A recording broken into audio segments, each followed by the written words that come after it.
Good morning to our listeners and viewers from the Americas, and good evening to the viewers and listeners on YouTube from the Africa Hub and the European Hub. Um, we are now at the session where we're going to do the recap from what happened yesterday and today from the different hubs, like a summary and the key highlights of the messages that came across the presentation of this day. So you are most welcome. Could we maybe start with Mitiagros from the European Hub? Yes, hello, welcome to the Global Recap.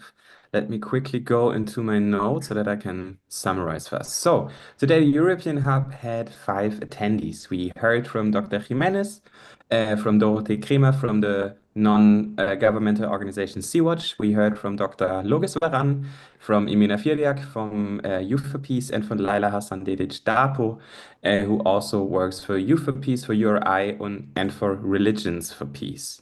Dr. Jimenez today had a talk for us called Christianity, Prosperity, Gospel, and Migration. His talk interrogated the role of religion in spreading individualist values and neoliberal entrepreneurship ideas through pro-market interpretations of biblical principles. And yes, Dorothee Kremer from Sea-Watch had a talk for us about rescuing people from drowning in the central Mediterranean and fighting European border regime, which is the work that the organization Sea-Watch is doing. And in her talk, she portrayed the work that Sea-Watch did, and there are many activists.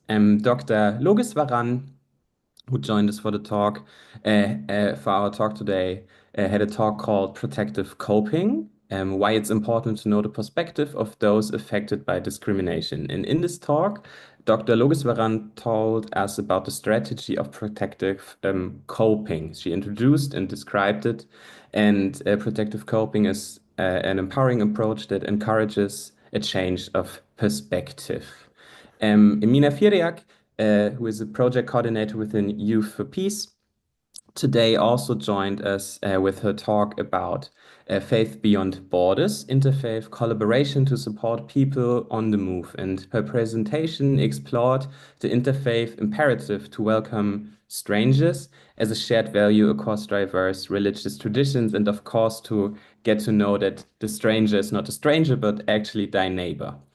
And our last talk, which was by Laila Hassan-Dedic Dapo, she's a psychologist, psychotherapist, lecturer, activist, peace builder, and volunteer from Bosnia and Herzegovina. And Ms. Hassan-Dedic Dapo's talk for today was about belonging beyond borders, interfaith solidarity, and resilience in migration. And her talk highlighted the role of interfaith efforts led by the United Religion Initiative, the URI, which she works for, and Religions for Peace, RFP, especially the European Department, in fostering resilience and solidarity in the migration context. Yes, we had an amazing talk today. The European Hub will continue tomorrow at 12 o'clock again, Berlin time. And yeah, that was our quick recap. Thank you so much for listening and attending. And now we will continue with the next recap. Okay, thank you very much, Mitiagros, for this quick recap of what transpired from the European Hub today. From the Africa Hub, we started with a keynote address by His Excellency Hubertus van Megen, who is the Apostolic Nuncio to Kenya. He was also Apostolic Nuncio to Sudan and Apostolic Nuncio to South Sudan.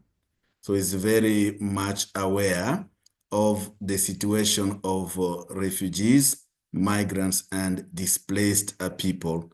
Because in Khartoum, they had refugees from the south, and in the South in the recent years, especially the most recent past, then the movement again because of the war in Sudan, and the refugee come back again to South Sudan. He started with the readings of today in the liturgy of the Catholic Church, actually, which invited us to remember to welcome strangers as Abraham did, so that we don't let pass God's messengers. He went into his personal experience and said that and actually asked a question: how much of migration is involved in us, in our history as a country, and also in the history of our own families? If one goes back into one's own ancestry, we can find that there is a mixture of different nationalities and so on. Actually, specifically from his own personal experience. Yeah, so that we are challenged to think about the illusion of self-sufficiency, especially when we close our borders and build our walls against the migrants, the refugees, and the displaced persons. He recognized the contribution of the migrants to the well-being of their host countries. They enrich the communities that welcome them. And towards the end, he made a call for action. Call for is really a global solidarity addressed to all, but he had also a message for religious leaders and their contribution from a faith-based perspective. And what was also most important for us, of course, the faith perspective, but also from the academic point of view, the academia needs really to research on the positive impact of the refugees, migrants, displaced people, and asylum seekers on the host countries. They have a positive impact, but that has not been really researched about. So he really challenged academic institutions to make research and bring out the positive impact of refugees, migrants, and displaced people. They are not only a burden, but they also contribute to the countries that welcome them. Then we went to the panel, which was organized by Hekima University College, with a professor from Georgetown University, and also from the representative of the GRS, Jesuit Refugee Service in Rome. The first, I mean, the moderator of the panel, Father Elias Opongo, talked about the decolonizing the humanitarian aid. For him, there is a disconnect between the humanitarian aid and sustainable peace. So we have to rethink the humanitarian aid and in terms of sustainable peace. Then at the second point, it was called for addressing the root causes of all these conflicts that lead people into displacement and migration. And number three, he called for Africa-led solutions. He had statistics of how many troops UN troops in Congo, and yet they were not able to protect the population, and throwing on the road more than 500,000 people on the road. Talked about South Sudan with a significant number of the UN troops. Talked about Sudan and was asking, where is the problem? So we need to rethink. And they say the humanitarian aid is still within the is a colonial legacy. We need to rethink and decolonize the humanitarian aid. And he echoed Pope Francis that charity must go with justice. Yeah, charity must go with justice. Then we had Father William from Georgetown University, who were talking about accompaniment of the refugees. He talked mainly about refugees who are caught up into different stories and their own stories is lost. Yeah. He talked about the need to consider the refugees, displaced persons, and migrants as a subject of the international law, which is not the case today. So accompaniment of the displaced people, migrants, refugees is about entering into their story, entering into their story. And then we had a concrete example from the one in charge of the refugee service here in Kenya, and also the representative from the Vicariate of the Jesuits in Rome in charge of the refugees. Yeah. Advocating basically to say we are not there to voice for them, but we need really to empower them, yeah, by listening to their stories and let them telling their stories. It was a very wonderful and quite a challenging message that we got from the Ekima University College panel. Then the last panel was organized by our colleagues from Uganda and Malawi, and they were trying to compare the situation between the two countries. Uganda is quite much more advanced in open door policy, where refugees can study. So it went into settlement within, living together with the local population, and they are really contributing a lot to the well-being of the areas where we are. While in Malawi, they have chosen the encampment. Yeah. So apart from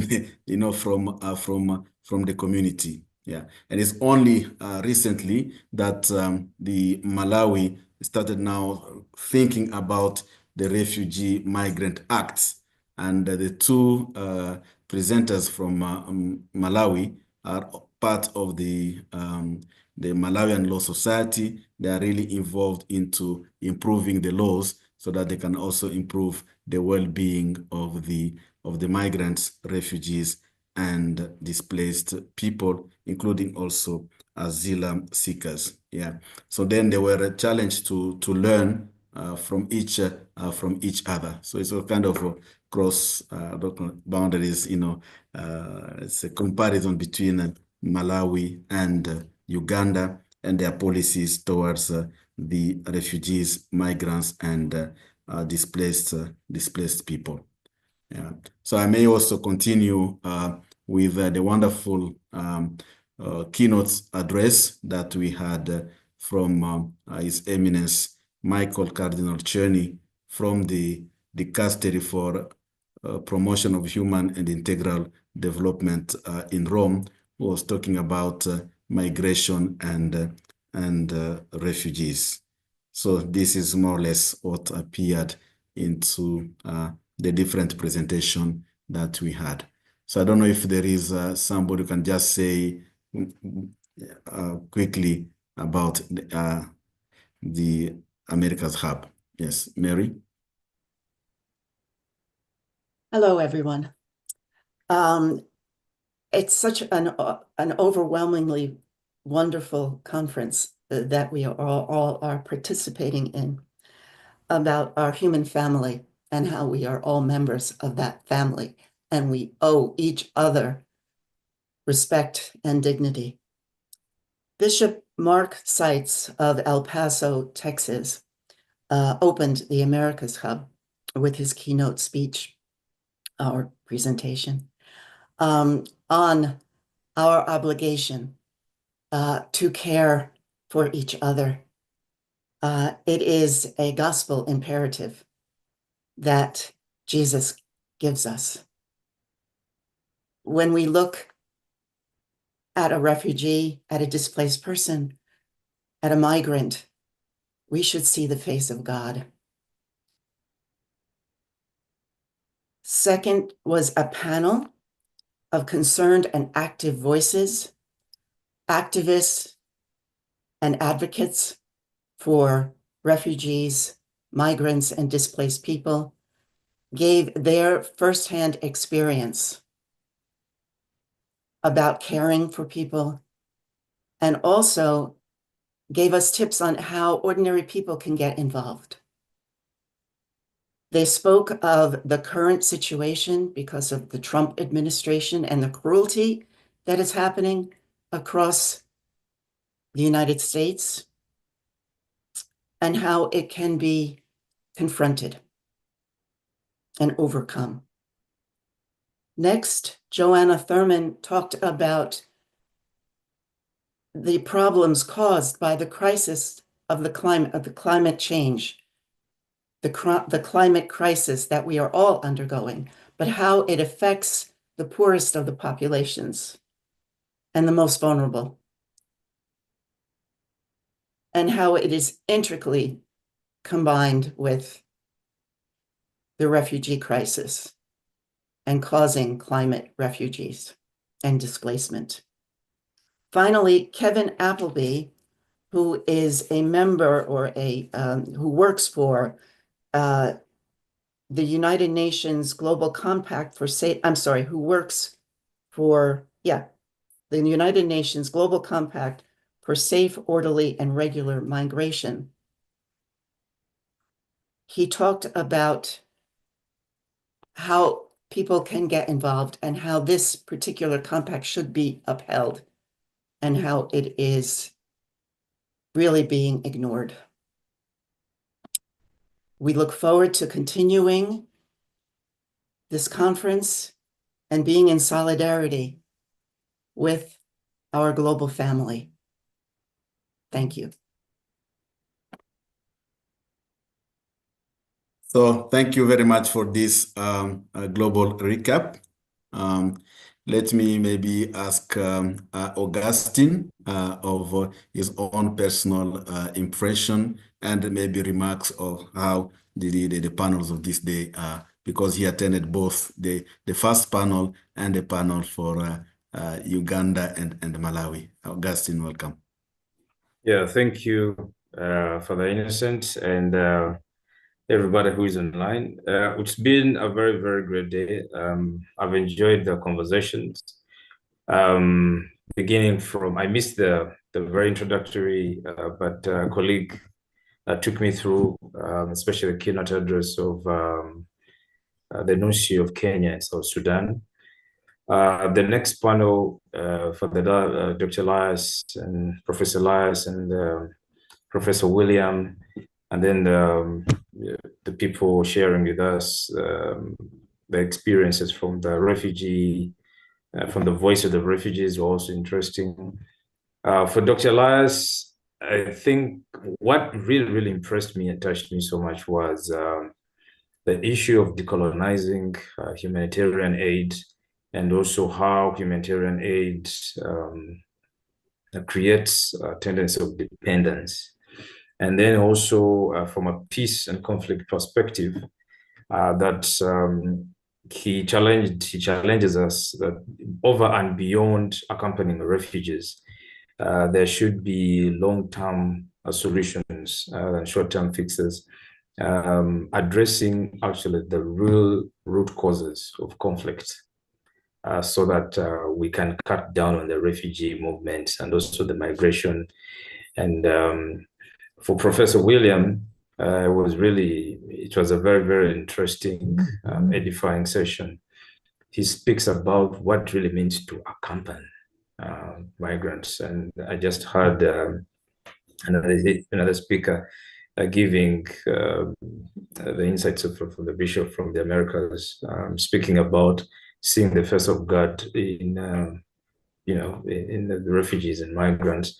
And Professor William also speaks about the meaning of accompaniment, that and the refugee voices, telling the story from their voices, from their own perspective, and how that can then shape policy.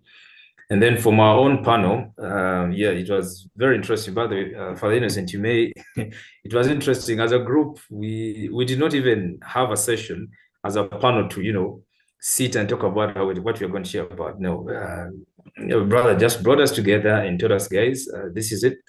These are the expectations of the conference. And there we are, but it was interesting. I've read about the refugees in Malawi, the refugee situation there, but I've not shared with some of them. But interestingly, I learned from the conference that we share a lot in common in terms of the refugee contributing countries that they have and the ones that we have. They have Burundians, they have Rwandans. Probably the only ones we don't have that they have the ones from Mozambique. But then I think when it comes to policy, that's where Uganda and Malawi diverge a bit. The Ugandan policy is more liberal and progressive. The Malawian policy is a bit still encampment. But like you said, Father, I think the conversations around the amendments and making the Malawian refugee legal framework a little bit more liberal to give our brothers and sisters much more allowance to move around and maybe look for jobs, education services outside the camp. I think it's a very good, very good perspective. We hope to come up with a paper that will give readers really a comparative a comparative perspective from Uganda, from our own perspective of urban refugees, and from Brother Rogers from the refugees, South Sudan refugees in Adjumani district, West Nile, and then from the Malawian perspective. I look forward to the sessions tomorrow, and I'm sure they will be as interesting and edifying. Thank you very much. Yes, thank you very much, Augustine, and you're being really following from the part and parcel of engaging in this conversation. Just one element I think which I just forgot is about the African anthropology talked about by Professor William, which is really about solidarity.